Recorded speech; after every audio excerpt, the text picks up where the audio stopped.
कि सब लोग एक बार कर लें अपना अपना video on, so that madam आप लोगों को देख सके। तो जल्दी से सब लोग खट खट खट खट करके वीडियो ऑन करेंगे। All of you, let us welcome. और विजुअली दिखाएंगे, नॉट डिजिटली, विजुअली दिखाएंगे, तालियां बजा के मैडम का स्वागत करेंगे। Let us all give a round of applause to professor lecturer Pramila Singh. सब लोग तैयार हैं? बाकी लोगों के वीडियोस कहाँ है? दिख नहीं रहे हैं, मुझे कम दिखता है क्या? यस, अंशु, सोनाली, अंशिका, रिया, खुशबू, सुप्रिया, पायल, फलक, राहुल, महेश, अपने सबने तो बोला है। All right, who else is there? सब लोगों के वीडियोस ऑन हो जाए। Yes, fantastic.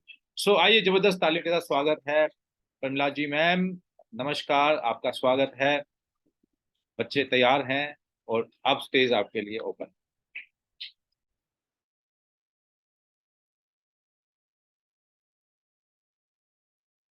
I am Pramila Singh, present at this I Aspire Academy platform, and already Hari ji has given my introduction, and I am very thankful to Hari ji for giving me this opportunity to serve the children in the second phase of my life.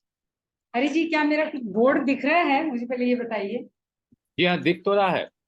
नहीं, Yes, दिख दिख रहा रहा है। है, हाँ, कुछ लिखा लेकिन वो हुआ पढ़ने में नहीं आ रहा। कुछ बना हुआ है वो ओके, दिख जी, बाकी तो आप मैं फिर बोर्ड से नहीं कर पाऊंगी। यदि नहीं दिख रहा है तो फिर मैं इसी से बोलूंगी, जब तक कि मेरे पास कोई ऑल्टरनेट व्यवस्था नहीं हो जाए।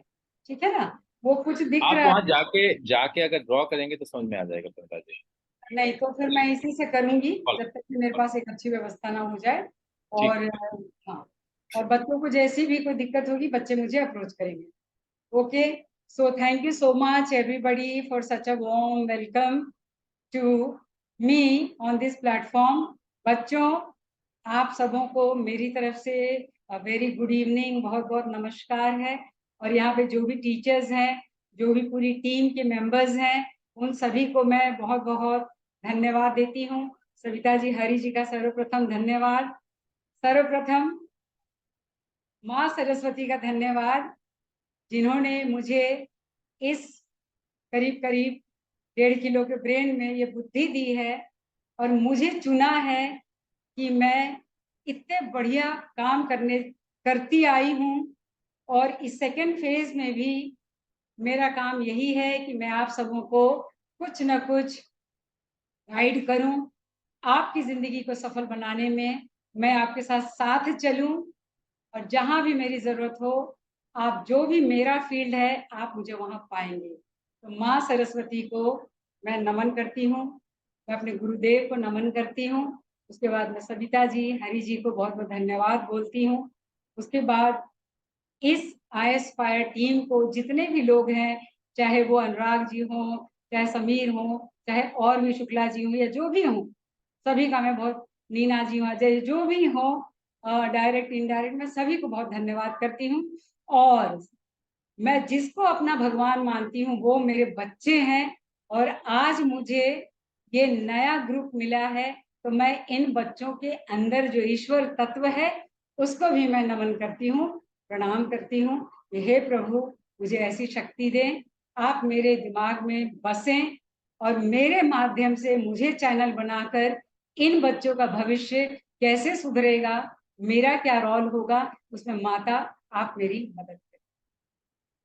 सो once again very good evening to everybody. और जैसे हरि जी ने बता दिया है, बोर्ड तो आपको दिख रहा है लेकिन क्लैरिटी नहीं है, इसलिए मैं अपनी जगह बदल रही हूँ और मैं इसी पे आपको बताऊंगी। वैसे आप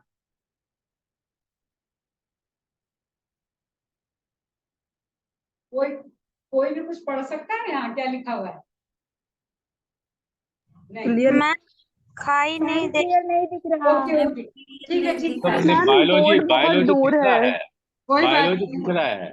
कोई प्रमिला बात जी, नहीं, कोई प्रमिला बात जी, बायोलॉजी नहीं। दिख रहा था वैसे। नहीं, वो बच्चे ने तो मोबाइल में समझ में आ नहीं, गया ना, तो मेरे बच्चों को को एक बार समझ में पूछने नहीं तो आ बच्चों, रहा। आप बढ़ा करके जूम जूम करके तो देख सकते हो उसको। कोई बात नहीं, सर कोई बात क्लियर नहीं नहीं बच्चों। था। बच्चों all मैं ही बोर्ड हूँ, मैं ही किताब हूँ, मैं ही सब हूँ, मैं ही एनसाइक्लोपीडिया हूँ, मेरे से मुखातिब हो जाओ। ओके, तो बच्चों आप सभी बीपीएससी के या फिर यूपीएससी के एस्पिरेंट्स हैं और आप सभी अपने आप को एक सुंदर, सफल, स्वस्थ नागरिक बनाने के दौर में प्रवेश कर चुके हैं। आप भावी भविष्य हैं हिंदुस्तान का, तो उसमें हम सभी लोग माली का काम कर रहे हैं कि किस प्रकार से आपको उगने में, फैलने में हम मदद कर पाए। हम कुछ भी नहीं कर सकते, हम सिर्फ आपको पूरी तरह से फूलने फैलने में मदद कर सकते हैं। इसलिए जहां भी मेरी जरूरत होगी मेरे हिस्से की, आप मुझसे सदैव बात कर सकते हैं, किसी भी रूप में मुझसे बात कर सकते हैं। I am always ready. Hindi का दिल बहुत बड़ा है, उसने अंग्रेजी को और सभी भाषाओं को अपने में समाहित किया है। इसलिए मैं हमेशा इंग्लिश मीडियम में पढ़ाती रही हूँ, हिंदी मुझे सीखनी पड़ी, लेकिन मैं कर पाती हूँ अच्छा। मैं दोनों ही भाषाओं का इस्तेमाल करूंगी, लेकिन किसी को कहीं कोई दिक्कत होगी तो मुझसे पूछेंगे। मैं आप लोगों को जनरल साइंस, है ना, सामान्य विज्ञान, मुझसे कोई गलती हो जाए हिंदी में तो आप मुझे बता देंगे।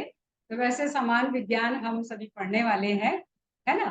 तो बच्चों आपके जो भी सब्जेक्ट्स हैं आप सभी पढ़ते आए हैं, और कहते हैं कि जनरल साइंस एक बहुत ही अहम विषय है, और इसके ऊपर यदि आपका कमांड हो तो आप करीब करीब 30 क्वेश्चंस, जैसा कि मैं शायद जानती हूँ, यदि आप मुझे करेक्ट कर सकते हैं तो चैट बॉक्स में लिख सकते हैं कि मैं सही बोल रही हूँ।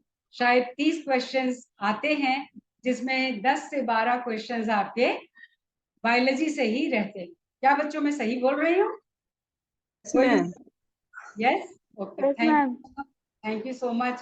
तो हम ये ना सोचें कि हम इतना बड़ा प्राप्त कर लें, यदि हम ये सोचें कि हम एक एक सीढ़ी चलें तो शायद हम ऊपर की सीढ़ी पर पहुंच सकते हैं। तो ये जो बायोलॉजी होगी वो आपकी एक छोटी सी सीढ़ी होगी, और कितना ही अच्छा होगा यदि आप 12 के 12 क्वेश्चंस सॉल्व कर लेते हैं, तो कम से कम पॉजिटिवली, मतलब सकारात्मक रूप से आपको ये शक्ति प्रदान करेगा। क्योंकि अक्सर जब मैं बच्चों को पढ़ाती हूँ, मैंने, हरी जी ने मेरे बारे में बता दिया है, बहुत लंबे समय से मैंने बहुत कुछ किया, और करती करती मेडिकल लाइन में गई, सब कुछ किया, लेकिन ईश्वर ने मुझे बोला तुम्हारी जगह कहीं और है, तुम्हें गढ़ने की ड्यूटी दे रहा हूँ, तुम गढ़ो। तो मुझे कुम्हार की ड्यूटी मिली है, गढ़ने की ड्यूटी मिली है। तो बच्चों, अब जब हम अपने इस जनरल साइंस में हम बायोलॉजी पढ़ते हैं, हम केमिस्ट्री पढ़ते हैं, और हम फिजिक्स पढ़ते हैं, जिसमें सबसे ज्यादा जो क्वेश्चंस रहते हैं आपके, वो बायोलॉजी के ही रहते हैं। तो यदि आपने इस विषय पे कमांड कर लिया, है ना, और बायोलॉजी तो बच्चों ऐसे भी बहुत ही ज्यादा इम्पोर्टेंट है, बहुत अहम है हम सबों की जिंदगी के लिए। आप इतिहास पढ़ते हैं, आप भूगोल पढ़ते हैं, आप करंट अफेयर्स पढ़ते हैं, आप मैथ्स पढ़ते हैं, आप पॉलिटी पढ़ते हैं, आप सब कुछ पढ़ते हैं, लेकिन मैं सोचती हूँ कि जो सबसे महत्वपूर्ण है वो बायोलॉजी है। क्यों? मैं उसका जवाब आपको दूंगी। जीव विज्ञान, है ना, लाइफ साइंस। इतिहास जब हम पढ़ते हैं बच्चों, तो हम सिर्फ यही जानते हैं कि अकबर किसका बेटा था या हुमायूं किसके पिता थे। तो इन सब चीजों को हम पढ़ते हैं, जो लोगों ने दे दिया और हमें बता दिया, उस पर हम जिक्र नहीं करते। इतिहास को पढ़ते हैं और वो सदियों से चला आता है। ज्योग्राफिकल कंडीशंस भी जो हैं वो मोर और लेस एक जगह के सेम होते हैं, लेकिन वो भी जिस तरीके से हम पर्यावरण में छेड़छाड़ करते हैं उसमें भी बदलाव आते रहते हैं। लेकिन जो हमारी जो बायोलॉजी है, यानी यदि आप जीव विज्ञान के बारे में बात करें, लाइफ साइंस, है ना, उसके अंदर हम लिविंग ऑर्गेनिजम्स के बारे में पढ़ते हैं। यानी हम जानवरों के बारे में पढ़ते हैं, हम पौधों के बारे में पढ़ते हैं, और आप ये समझिए कि जब हम जीवों के बारे में पढ़ते हैं तो हम कितना जानते हैं अपने आप को। एक जानवर को देख लेते हैं, एक पेड़ पौधों को देख लेते हैं, उनके प्रोडक्ट्स को खा लेते हैं, यानी वहां से फल फूल सब्जियां उसका हम इस्तेमाल कर लेते हैं। जानवरों को देखते हैं, उनको हम प्यार भी करते हैं, उन्हें मारते हैं, सब कुछ करते हैं। लेकिन हम मानव होकर आप अपने बारे में कितना जानते हैं, क्या जानते हैं? अक्सर हम यही सोचते हैं कि हमें तो सब्जेक्ट पढ़ना है और हमें कुछ चीजों को रटना है, परीक्षा देनी है और उसमें नंबर लाना है और कहीं ना कहीं स्थापित हो जाना है समाज में, कुछ नौकरी करनी है, कुछ पैसे कमाने हैं, कुछ परिवार चलाना है। और उसी क्रम में कहीं ना कहीं हम अपने आप को भूल जाते हैं कि हम क्या हैं।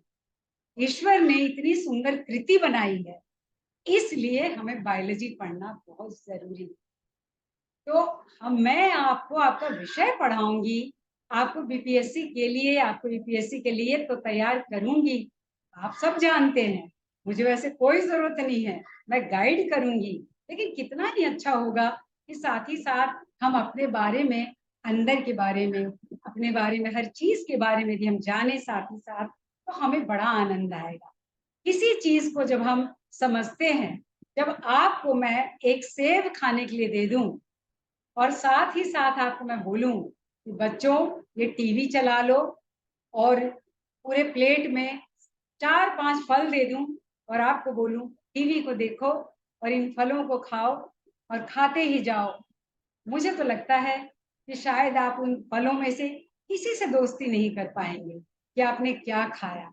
लेकिन वहीं पर यदि आप सिर्फ और सिर्फ अपने ऊपर, अपने सेंस ऑर्गन्स के ऊपर, अपने शरीर पर ध्यान देते हुए यदि उस एक फल को अपने मुंह के अंदर ले जाते हैं और उसे जब खाते हैं, और सबसे बड़ी बात है जब आप अपनी आंखों को बंद करते हैं और आप अनुभूति लेते हैं कि ओह ये सेब इतना रसीला है, ये इतना मीठा है, प्रकृति ने इतनी सुंदर चीज दी है, तो वो अनुभूति हमें हमारे बारे में नहीं हो पाती है क्योंकि हम उसको समय नहीं देते।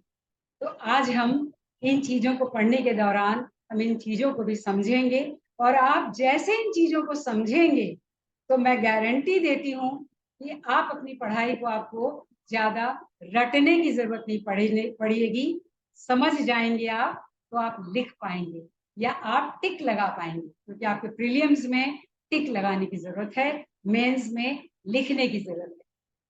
क्या बच्चों आप मुझे बता सकते हैं कि आपकी एक क्वेश्चन को सॉल्व करने के वक्त क्या कोई आपके पेपर के दौरान, पेपर में कोई नेगेटिव मार्किंग है?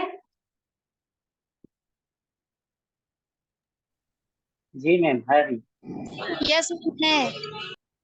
कोई भी बच्चा मुझे बता एक सकता गलती है कि आपकी नेगेटिव मार्किंग का पैटर्न क्या है? मैम, आप एक अपने गलती पे जी बोलिए। मैम एक गलती पे यस, पॉइंट मैंने चैट बॉक्स में देख लिया है। 75। Thank you so much, thank you so much. Third ma'am. Yes 1/3 है बच्चों, थैंक यू सो मच। तो आप फिर भी सेफ हैं, ऐसा नहीं है कि आपने एक क्वेश्चन गलत किया तो आपको एक बड़ा सा लड्डू मिलेगा। 1/3 है तो आप चांस ले सकते हैं। लेकिन बच्चों सबसे पहली बात यह है कि हम सब्जेक्ट के अंदर प्रवेश करें उससे पहले कोई भी बच्चा मुझसे कोई सवाल पूछना चाहता है तो आप पूछ सकते हैं, नहीं तो फिर मैं शुरू करूंगी। किसी को मुझसे शुरू करने से पहले कोई सवाल है, शुरू करने से पहले वाला, तो आप मुझसे पूछ सकते हैं, नहीं तो मैं अपना विषय शुरू करूंगी। चैट बॉक्स में डाल सकते हैं, ऐसे पूछ सकते हैं, या फिर मैं स्टार्ट करूं क्योंकि ईश्वर को मैंने धन्यवाद दे दिया है। No ma'am, thank you so much बच्चों। स्टार्ट करिए। ओके ठीक है, तो अब मैं बोलना शुरू करती हूँ। थोड़ी देर मैं बोलूंगी, उसके बाद मैं आपसे सवाल पूछूंगी। और मैं ऐसी टीचर हूँ कि मैं पढ़ाते पढ़ाते ही बच्चों को रटवा देती हूँ। लेकिन आप मुझे वैसे देने करने का मौका देंगे तो मैं करूंगी, नहीं तो जब कम समय रहेगा तो मैं सिर्फ पढ़ाऊंगी। अदरवाइज मेरे बच्चे पढ़ते पढ़ते ही सब याद कर लेते। ठीक है बच्चों, तो चलिए हम विषय पर शुरुआत करते हैं। एक बार पुनः ईश्वर को धन्यवाद देते हुए विषय हमारा मैं अभी शुरुआत करने जा रही हूँ वो है आपका बायोलॉजी। बायोलॉजी का मतलब बच्चों आप अच्छी तरह से जानते हैं, जीव विज्ञान। यदि हम इसकी शुरुआत करते हैं तो आपने सुना होगा एक ग्रीक फिलोसोफर थे, उन्होंने सर्वप्रथम हमारे जीव विज्ञान के बारे में बहुत सारी बातें बताई, है ना। वहां उन्होंने, क्योंकि जो साइंटिस्ट का काम होता है ना, वो निरंतर, ये जो साइंस होता है यानी विज्ञान जो होता है वो इतिहास से बिल्कुल अलग होता है। हम जो चीज को जान जाते हैं उसी पर हम टिकते नहीं। हमें क्या सवाल आता है मन में, मैं इसको क्यों मानूं। तो जो हमारा इतिहास होता है वो फैक्ट्स पर काम करता है, लेकिन जो हमारा विज्ञान होता है वो हमेशा सबूत मांगता है, प्रूफ मांगता है ना। तो जब हम किसी चीज के बारे में जानना चाहते हैं तो बोलते हैं हमें सबूत दीजिए। अब आप ये बोलोगे कि आप अकबर कौन थे और हुमायूं कौन थे, आपको पढ़ना पड़ेगा और उसी पर आपको विश्वास करना होगा। लेकिन मैं यदि बोलूंगी एक प्याला लेकर, कोई शरबत देकर कि बच्चों इसको पी लो, और यदि आप मुझे नहीं जानते हो तो आप मुझसे सवाल पूछोगे क्यों पी लूं, क्या है इसमें, आप सबूत मांगोगे। तो विज्ञान हर चीज में एक्सपेरिमेंटल प्रूफ मांगता है। तो एरिस्टोटल ने, जो हमारे बहुत एंशियंट ग्रीक फिलोसोफर थे, उन्होंने हमें जीव विज्ञान के बारे में बताया, जानवरों के बारे में बताया, वनस्पति विज्ञान और जंतु विज्ञान। तो दोनों के जो फादर थे वो एरिस्टोटल को ही माना जाता था, अरस्तु जिसको आप जानते हैं। लेकिन बाद में फिर जब पढ़ाई चलती रही, आगे बढ़ते रहे, साइंटिफिक जो भी हमारे प्रूफ होते हैं आगे बढ़ता ही रहता है, बिना साइंटिफिक प्रूफ के हम कुछ मानते नहीं है। तो जब आगे बातें चली तो उस दौरान इन्होंने, जो अरिस्टोटल थे यानी अरस्तु थे, उन्होंने विस्तार से जंतु के बारे में पढ़ा, यानी एनिमल्स के बारे में पढ़ा। और वहीं पे वहां पर आया हमारा पादप यानी पौधे जिसको बोलते हैं, या वनस्पति विज्ञान, है ना, जिसको हम बॉटनी भी बोलते हैं। और एनिमल्स की स्टडी को हम जुओलॉजी बोलते हैं।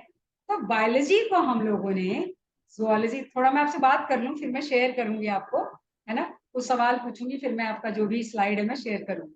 ठीक है बच्चों, जुओलॉजी है वो हम जानवरों के बारे में पढ़ते हैं जंतु विज्ञान के अंतर्गत, और जो हमारा जो वनस्पति विज्ञान है ना, वो उसको हम बॉटनी बोलते हैं। तो उसके जो फादर हैं वो कौन थे, कोई बता सकता है कौन थे? Very good very good very good बच्चों, बहुत बढ़िया। ठीक है, तो यहाँ पर जब दोनों ने अलग अलग पढ़ना शुरू किया तो पता चला कि इस पूरी पृथ्वी पे बच्चों, जो हमारी जो जैव विविधता है, ये जैव विविधता क्या है बच्चों, जैव विविधता कोई भी बता दीजिए या आप इसमें डाल सकते हैं। अलग अलग एनिमल्स पाए जाते हैं, diversity of animals. Very good, वनस्पति बहुत के विभिन्न अच्छा। प्रकार। तो हमारे बच्चे बहुत अच्छे हैं, इनको सब पता है। Very good.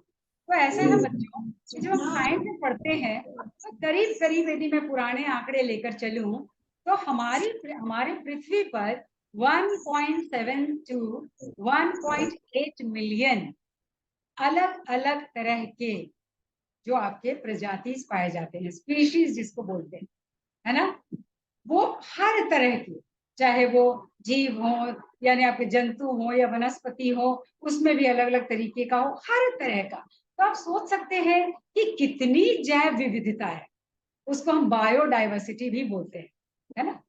इंग्लिश में हम, हिंदी में हम अंग्रेजी के शब्दों का इस्तेमाल करते हैं। तो आप देखेंगे बच्चों कि इतना सारा, इतना डाइवर्स है, यानी जैव विविधता इतना ज्यादा है पूरी पृथ्वी के ऊपर।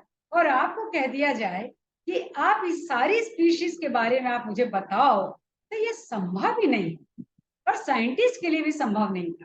तो जब हम लिविंग ऑर्गेनिजम्स के बारे में, लिविंग थिंग्स के बारे में जब हम पढ़ने लगे, जब साइंटिस्ट पढ़ने लगे, ठीक है, यस, बहुत बढ़िया। जैसे जैसे कानून प्रूफ मांगता है, वेरी गुड, वेरी गुड। उसी तरह से हमारा विज्ञान है, बहुत बढ़िया। तो इतने सारे जो हमारे लिविंग थिंग्स हैं वो धरती के ऊपर, तो अब सबके बारे में पढ़ना इतना बड़ा चैलेंज था कि कैसे पढ़ा जाए। लेकिन अब बात ये आती है कि यदि आप एक पत्थर को ले लें और यदि आप वहीं पर एक आप कुत्ते को ले लें, बिल्ली को ले लें, तो इन दोनों में से लिविंग कौन है? आप किसको लिविंग मानेंगे? यानी कौन जीवित है, कैसे मानेंगे कि लिविंग है ना, लिविंग थिंग्स? तो आप किसको लिविंग मानते हैं, किसको मानते हैं? बिल्ली जो एक जो चल सकते हैं, सांस लेते हैं, हो सकता है, सांस लेते हैं मैम, और जो सांस ले सकते सकते हैं, हैं चल सकते हैं। बहुत बढ़िया। तो ऐसा करिए कि आप मेरे पास चैट बॉक्स में जरा डाल के दिखाइए, क्योंकि कई बच्चे बोल रहे हैं तो वो टकरा रही है चीजें। तो इसमें होगा कि हम कोरस गाना गा के बच जाएंगे।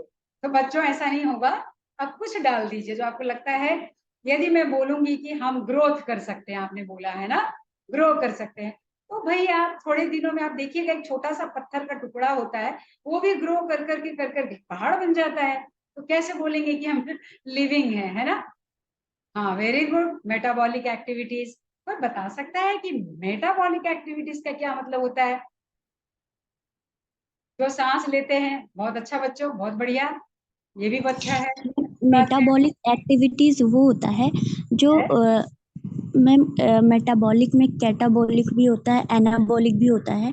जो वाह, बड़ी बहुत बढ़िया। यूनिट छोटी यूनिट में टूटती है तो उसको मेटाबॉलिक एक्टिविटीज कहते हैं, या फिर छोटी यूनिट जुड़ करके बड़ी यूनिट बनाती है। जो छोटी यूनिट मिलके बड़ी यूनिट बनाती है उसको क्या बोलते हैं? मैम एनाबॉलिक बोलते हैं, और कैटाबॉलिक में बड़ी यूनिट टूट करके छोटी यूनिट में टूट बनती क्या है। आप मुझे कोई उदाहरण दे सकती हैं? Yes ma'am. मैम जो यस, हमारा डाइजेशन होता है फूड यस। प्रोडक्ट, वो मैम टूट करके जब उसका डाइजेशन होता है वो मैम कैटाबॉलिक है। और जो हम लोग मैम सांस लेते हैं वो एनाबॉलिक। सांस लेते हैं तो वो एनाबॉलिक है। सांस तो अब ये मैं ले रही हूँ, एनाबॉलिक कैसे है? कुछ कुछ तो गड़बड़ है। वैसे मैंने सांस लिया यस मैम। तो एनाबॉलिक यस कैसे हुआ? कोई और इनकी मदद? मैम। प्लीज ये कैन आई, सांस। क्या मैं आपका नाम जान सकती हूँ? जिन्होंने यस मैम। दिया, बहुत अच्छा जवाब दिया है, बहुत ही बढ़िया जवाब दिया है। लेकिन क्या मैं आपका नाम जान सकती हूँ? यस मैम, दीक्षा पांडे। निशा, वेरी गुड निशा, आपने बहुत बढ़िया मैम जवाब। लेकिन क्या मैम आप बता सकती हैं कि हम ब्रीदिंग को एनाबॉलिज्म कैसे बोलेंगे? मैम जो हम लोग सांस लेते हैं, ऑक्सीजन हमारा लंग्स से होकर के सेल्स तक जाती है। हाँ, बोलो बोलो, बहुत बढ़िया, बहुत और बढ़िया। मैम और वही ऑक्सीजन मैम सेल्स में माइट्रोकॉन्ड्रिया में जाती है, और माइट्रोकॉन्ड्रिया उसको लेकर के मैम एपीटी सिंथेसिस करती है, क्या करता है? जिससे मैम एक बार टूट कर कौन सी सिंथेसिस करता है एटीपी निशा? सिंथेसिस कर a ATP ma'am, ATP. TP. ATP क्या होता है निशा? मुझे नहीं मालूम। मैम एटीपी होती है एडिनोसिन ट्राइफॉस्फेट मैम। फास्फेट की निशा 3 तो ग्रुप बहुत होती है स्मार्ट मैम, है, उसी को निशा तो कहते हैं। बहुत स्मार्ट है। निशा बहुत स्मार्ट है, वेरी गुड। ओके, मैम तो हाँ, मैम निशा नहीं, दीक्षा पांडे। दीक्षा पांडे। अच्छा ये दीक्षा ने बोला है ये? Yes ma'am. ये दीक्षा ने बोला? अरे वाह, वो तो यहाँ तो बच्चे बहुत स्मार्ट हैं, तो मुझे तो पढ़ाने की जरूरत ही नहीं है। निशा, दीक्षा, आप लोग तो बहुत स्मार्ट हो, है ना? मैम वो मैं भी मैं ही थी मैम, निशा नहीं, दीक्षा ही थी वो भी। मैम सब कुछ न्यू लग रहा है 5 years के बाद साइंस पढ़ने में। देखो यहाँ कितनी वैरायटी है, यहाँ निशा भी है, दीक्षा भी है। कितना अच्छा बोला है, कितना बढ़िया बोला है। आप लोगों को तो बहुत कुछ आता है, तो फिर आप कितने खुल के बोलो, कितना बढ़िया बोला है ना? मैम दीक्षा ही बोल रही है। ओके, वेरी गुड, बहुत बढ़िया। तो जो 5 साल से पहली बार साइंस पढ़ रही हैं उनको भी मैं थोड़ा सा यहाँ क्लियर कर दूं, क्योंकि ऐसा बच्चों मैं सिर्फ बोलती रहूंगी और आप सुनते रहोगे तो इससे बात नहीं बनेगी, ठीक है? मैं तो बोलूंगी, लेकिन यदि आप बोलोगे तो आपकी क्लैरिटी हो जाएगी, ठीक है? और उसके बाद जब आपसे मेरी दोस्ती हो जाएगी तो फिर हम जो भी पढ़ाएंगे आपको समझ में आएगा। बहुत बढ़िया, मैंने सब पढ़ लिया। दीक्षा बोल रही है, तो मैं दीक्षा थोड़ा सा आपको बता देना चाहती हूँ कि जब हम ये सांस लेते हैं ना बच्चों, जो हम सांस लेते हैं, तो मैं ऐसे सांस ले रही हूँ, देखो, तो ये मैंने क्या किया, सुपरफिशियल सांस लिया, तो ये मेरा एनाबॉलिज्म नहीं हुआ। लेकिन जब ये सांस, दीक्षा ने बहुत अच्छे से बताया, मैं उसमें थोड़ा सा जोड़ देती हूँ, तो जब हम उसको, उस सांस में जो ऑक्सीजन है वो हमारे ब्लड के माध्यम से जब हमारी कोशिकाओं में जब चला जाता है, तो वो बहुत अच्छा बताया दीक्षा ने कि वहां पर हमारे एक अंगीठी है, अंगीठी पता है ना, यानी किचन में हमारा गैस, तो वो अंगीठी का नाम है हमारा माइटोकॉन्ड्रिया, जिसको सूत्र कणिका भी बोलते हैं। ठीक है, देखो मुझे भी आ रही है थोड़ी थोड़ी हिंदी। ओके, तो जब वो सूत्र कणिका यानी माइटोकॉन्ड्रिया तक वो पहुंचती है, तो वहां पर वो ऑक्सीजन जो हमारे खून के माध्यम से जाता है, वहां उससे मिलके वो ऊर्जा निकालती है। उस ऊर्जा का नाम है, बहुत अच्छे से दीक्षा ने बताया था, एटीपी। तो इसको बोलते हैं दीक्षा सेलुलर रेस्पिरेशन। तो हमारे सांस लेना, उसको हम बोलते हैं ब्रीदिंग, और जो हमारे कोशिकाओं में होता है उसको बोलते हैं सेलुलर रेस्पिरेशन। तो बहुत बढ़िया जवाब दिया, बच्चे यहाँ पर बहुत स्मार्ट भी बैठे हुए हैं, है ना। यूपीएससी में तो बायोटेक्नोलॉजी सब आता है। हाँ, ओके, आई नो, सब आता है। ठीक है बच्चों, तो अब मैंने देख लिया कि आप क्या बता सकते हैं, तो मैं आपको बताती हूँ। तो what are the characteristics of living organism? हम ग्रो करते हैं, हमारा मेटाबॉलिज्म होता है। मेटाबॉलिज्म का मतलब बहुत अच्छे से दीक्षा ने बताया था, अभी निशा दीक्षा ने, कि जो बनती है चीजें, जैसे हम खाना खाते हैं और वो जो टूटती है और उससे हमको ऊर्जा मिलती है ना, तो वहां पर वो कैटाबॉलिज्म हो जाता है। लेकिन जब वो हम प्रोटीन का सिंथेसिस करते हैं या कार्बोहाइड्रेट का करते हैं या फैट का जब सिंथेसिस करते हैं, तो एनाबॉलिज्म हो जाता है।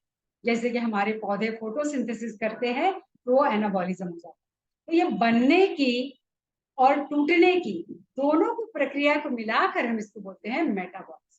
ठीक है बच्चों, और यदि हम आगे जाएं तो एक और है फीचर्स लिविंग ऑर्गेनिजम्स का, उसको बोलते हैं हम respond to stimuli. Respond to stimuli यानी आपने देखा होगा कि यदि हम छुई मुई के पौधे को छू देते हैं, तो वो छुई मुई का पौधा सिकुड़ जाता है, सिकुड़ जाता है ना।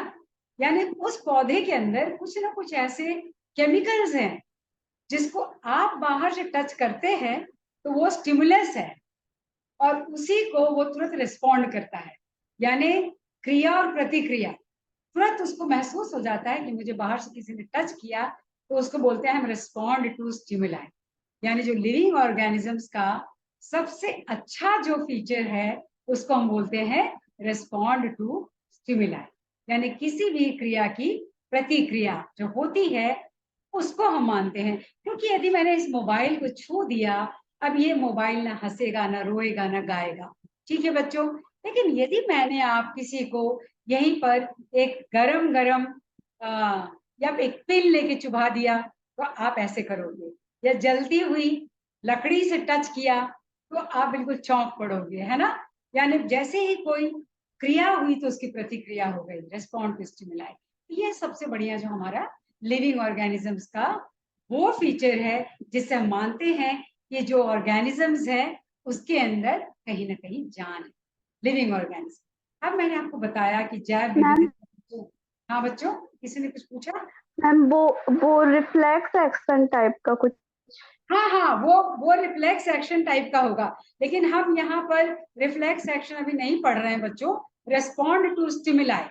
ठीक है, जब जैसे भी हम कोई भी क्रिया करते हैं तो उसकी प्रतिक्रिया होती है, और ये कौन कर पाता है? ये लिविंग ऑर्गेनिजम्स कर पाते हैं। जब हम पढ़ेंगे जुओलॉजी में तो वहां हम रिफ्लेक्स एक्शन के बारे में डिटेल में पढ़ेंगे। ठीक है, तो अब हमारी जो लिविंग ऑर्गेनिजम्स है वो इतने ज्यादा है, इतने ज्यादा। अब मैं आपको एक उदाहरण देती हूँ। यहाँ पर 28 लोग हैं और मैं यहाँ पर लोगों को नहीं जानती हूँ। ठीक है, तो मुझे मान लीजिए किसी से बात करनी है। जैसे मैं क्लास में पढ़ाती थी, तो क्लास में मेरे 70, 80, 90 ऐसे करके बच्चे होते थे। तो मुझे अभी मैं यहाँ ही बोल रही हूँ एग्जाम्पल लेके, मुझे किसी से बात करनी है, तो मैं क्या करूंगी, मुझे तो किसी का नाम नहीं पता, अभी सिर्फ निशा और दीक्षा ने बताया है, तो मैं क्या बोलूंगी, ए तुम खड़े हो जाओ, तुम बताओ वो कौन है ना, ऐसे ही तो करूंगी, है ना, इस तरीके से। तो क्या ये बच्चों अच्छा लगेगा? क्या ये संभव है कि मैं इतने सारे लोगों में सबको ए करके मैं किसी तरह से उनसे बात करूं? तो इसी तरह से हमारी जो जैव विविधता इतनी ज्यादा है, इतनी प्रखर है कि पॉसिबल नहीं है कि कहीं बिल्ली है, कुत्ता है, इंसान है, पेड़ है, पौधे हैं, सभी लोग हैं, इतने सारे स्पीशीज हैं, तो सभी के बारे में जानना पॉसिबल नहीं है, संभव नहीं है। तो क्या किया गया कि कैसे बोले, किसको बुलाएं, क्या करें, किसके बारे में जाने? तो हमारे साइंटिस्ट ने फिर एक खोज, और वहां पर उन लोगों ने एक तरीका दिया, नाम देने का तरीका, इसको बोलते हैं नोमेनक्लेचर। आप अपनी कॉपी में भी लिखते जाना, नोमेनक्लेचर, ठीक है? जहां आपको मैं थोड़ा सा फिर मैं शेयर करूंगी, थोड़ा सा बोलने के बाद फिर मैं सिर्फ शेयर करूंगी, ठीक है बच्चों? इसको बोलते हैं नोमेनक्लेचर, यानी किसी को वैज्ञानिक तरीके से नाम देना, इसको बोलते हैं नोमेनक्लेचर, ठीक है?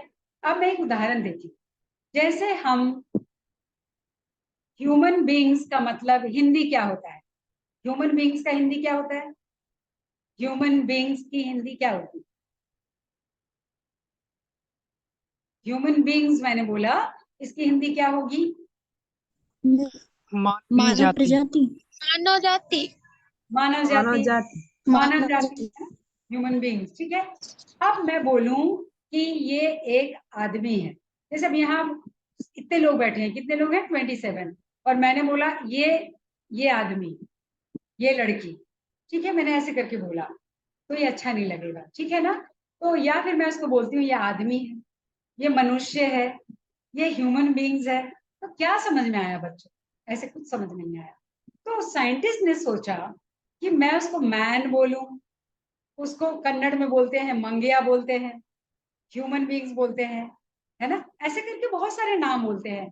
तो यदि हम कहीं विदेश चले गए तो कैसे हम बताएंगे कि हम किसके बारे में बात कर रहे हैं? ठीक है, तो इसलिए हमारे साइंटिस्ट ने, वैज्ञानिकों ने एक तरीका निकाला कि हम ऐसा करते हैं कि हम किसी को एक नाम देते हैं, और ऐसा नाम देते हैं कि जो पूरे विश्व में जब हम उसको पुकारें तो सब लोग समझ जाएं कि हम किसको बुला रहे हैं, ठीक है? तो अब ये मानव जाति, मनुष्य, इंसान, आदमी, मैन, कुछ भी, अब इसको एक ऐसा नाम दे दें, हम रशिया में जाके बोलेंगे वो आदमी, अफ्रीका में जाके बोलेंगे अरे ये मंगिया, तो इसको हम बोल रहे हैं, समझ में नहीं आएगा। तो इसको आसान बनाने के लिए हमारे वैज्ञानिकों ने ऐसा एक नाम दिया वैज्ञानिक तरीके से, है ना? तो वहां उन्होंने क्या करा कि नाम देने के टेक्निक को उन्होंने बोला नोमेनक्लेचर। तो यहाँ पर दो नाम दिया गया, साइंटिफिक नाम, यानी वैज्ञानिक तरीके से नाम देने की विधि को क्या कहते हैं बच्चों? आप अपनी कॉपी में लिखते भी जा सकते हो, नहीं तो जब मैं शेयर करूंगी तो फिर आप उतार लेना, ठीक है? उसको बोलते हैं बाइनोमियल नोमेनक्लेचर। नोमेनक्लेचर का मतलब होता है नेमिंग, नाम देना, बाइनोमियल का मतलब होता है दो नाम देना, ठीक है? तो जो पहला नाम होता है उसको हम बोलते हैं जाति, और जो दूसरा नाम होता है उसको हम बोलते हैं प्रजाति, यानी जीनस और स्पीशीज, ठीक है?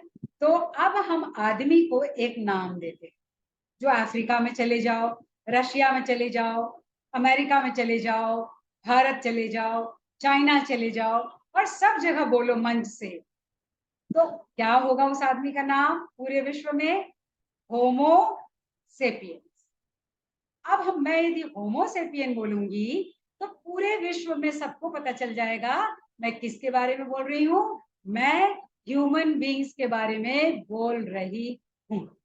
तो इस तरीके से साइंटिफिक तरीका निकाला गया कि हम बिल्ली को क्या बोलेंगे, हम लॉयन को, शेर को क्या बोलेंगे, है ना, हम टाइगर को क्या बोलेंगे, तो अलग अलग चीजों को हम क्या बोलें कि लोग समझ जाए, ठीक है बच्चों? तो ये जो बाइनोमियल नोमेनक्लेचर है ये सब एग्जाम्स में आएगा आपको, ठीक है? तो इसके जनक कौन थे? तो इसको जो, इसकी जो खोज की थी सर्वप्रथम, उसको ढूंढा था कैरोलस लिनायस। अब हिंदी में इसको कार्ल, शायद क्या नाम होता होगा हिंदी में, आप मुझे बता सकते हो। कार्ल लिनायस, ठीक है। इंग्लिश में तो बोलते हैं कैरोलस लिनायस, ठीक है, CAROLUS, राइट। तो इन्होंने बाइनोमियल नोमेनक्लेचर साइंटिफिक तरीके से नाम दिया। तो जो पहला नाम होगा, जैसे मैं उदाहरण लेती हूँ, जैसे कोई एक लड़की है, उसका पूरा खानदान कोई एक सरनेम है मान लीजिए, ठीक है। तो सरनेम है, मैं अपना ही एग्जांपल ले लेती हूँ, आपको समझ में आ जाएगा, ठीक है। तो मेरे पूरे फैमिली में सरनेम है सिंह मान लो, ठीक है। तो मेरी फैमिली में 10 लोग हैं, राइट। तो मेरा नाम क्या होगा? मेरा नाम है प्रमीला, है ना। तो मेरा पूरा नाम है प्रमीला सिंह, ठीक है बच्चों। अब मेरा नाम भी आपको याद हो गया, प्रमीला सिंह। तो जो प्रमीला है वो मेरा नाम है, यानी वो हो गई प्रजाति, स्पीशीज। लेकिन मैं किस खानदान को बिलोंग कर रही हूँ, किस फैमिली को? तो वो हो गया सिंह, है ना। तो उसी तरह से जो होमो है वो एक पूरी जाति हो गई, पूरे विश्व की एक जाति हो गई, ठीक है, होमो। अब सेपियंस क्या हो गए? यानी मैं अफ्रीका के मानव को लूं, मैं ऑस्ट्रेलिया के मानव को लूं, मैं इंडिया के मानव को लूं, मैं अमेरिका के मानव को लूं, मैं रशिया के मानव को लूं, सब इंसान है, ठीक है, सब होमो। लेकिन सब वो जीनस हो गए।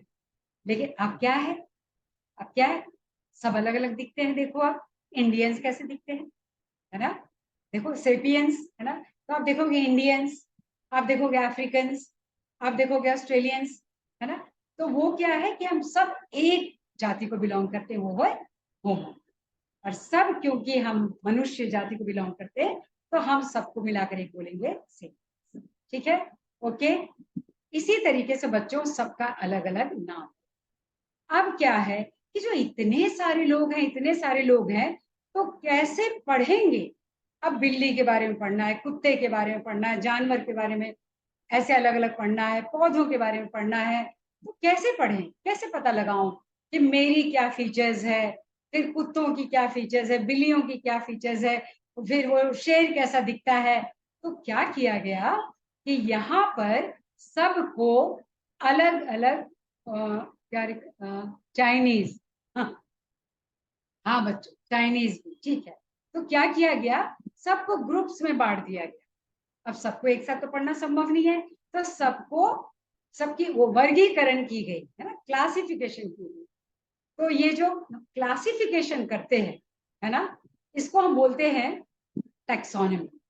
यानी क्या करते हैं, सभी एक जीव को, उसको अलग अलग अलग अलग हिस्सों में बांट देते। सभी जो हमारे जीव हैं, तो एक सबसे बड़ा जो ग्रुप होगा उसको हम किंगडम बोलते हैं। उससे जो छोटा ग्रुप होगा, ऐसे कर करके जो सबसे नीचे वाली सीढ़ी है उसको हम बोलते हैं इंग्लिश में टैक्सा बोलते हैं।